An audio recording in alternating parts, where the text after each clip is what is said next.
We are here to mourn one of the great men of Africa. Allah!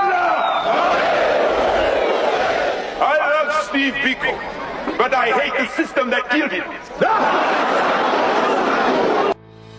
Bantu Stephen Biko was born on 18th of December 1946 at his grandmother's house in Tarkastad, Eastern Cape.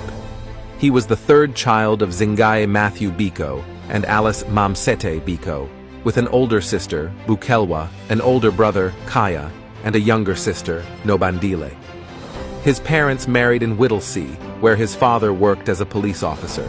Zingaye was transferred to various locations before settling in Ginsburg Township, King Williamstown, with Alice. This township housed around 800 families, where 4 families shared a water supply and toilet. It was a mixed community of Africans and colored people, speaking Xhosa, Afrikaans, and English. After resigning from the police force, Zingaye worked as a clerk and studied law by correspondence. Alice worked as a domestic worker and later as a cook at Grey Hospital. According to his sister, witnessing his mother's difficult working conditions sparked Biko's early politicization. Biko's given name Bantu means people in isiXhosa, which he interpreted in line with the saying, Umuntu ngumuntu ngabantu. A person is a person by means of other people. Nicknamed Goofy and Kwaku Kwaku for his unkempt appearance, Biko was raised in his family's Anglican Christian faith.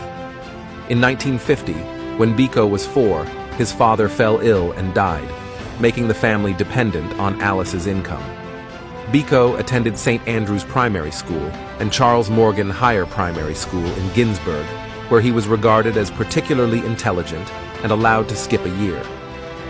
In 1963, he transferred to Forbes Grant Secondary School, excelling in maths and English.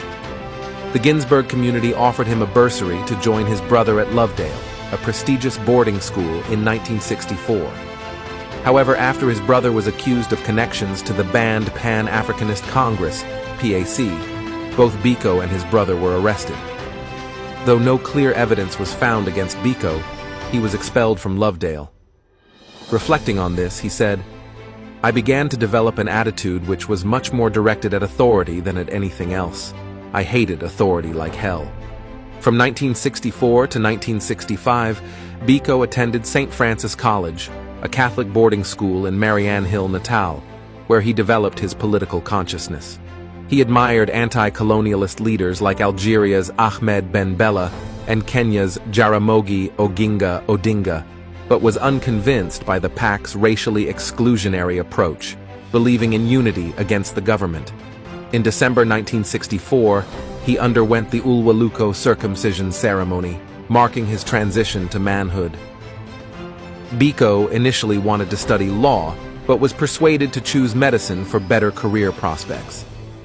In 1966, he entered the University of Natal Medical School, where he joined a sophisticated group of students who later became prominent in post-apartheid South Africa. Eager to involve himself in the radical student politics of the time, Biko was elected to the Students' Representative Council, SRC, affiliated with the National Union of South African Students, NUSAS. NUSAS aimed for multi-racial membership but was white-dominated. Biko and other black members were frustrated with its limitations, especially when black Africans were not accommodated at a 1967 NUSAS conference. This led Biko to rethink his belief in a multiracial approach, realizing that the understanding of black South African situation was not aligned with that of liberal whites. In 1968, after a NUSAS conference, black members decided to form an independent black student group. This led to the establishment of the South African Students' Organization, SASO, in 1969, with Biko elected as its first president. SASO's focus was on black consciousness, promoting psychological empowerment and self-reliance among black South Africans. Biko emphasized rejecting value systems that diminished black dignity and promoted the slogan, "Black is beautiful." Biko's leadership in SASO involved fundraising and recruiting students, while stepping down after a year to avoid a cult of personality. Sasso's split from New Sass was traumatic for many white liberals, but aligned with the government's segregation policies.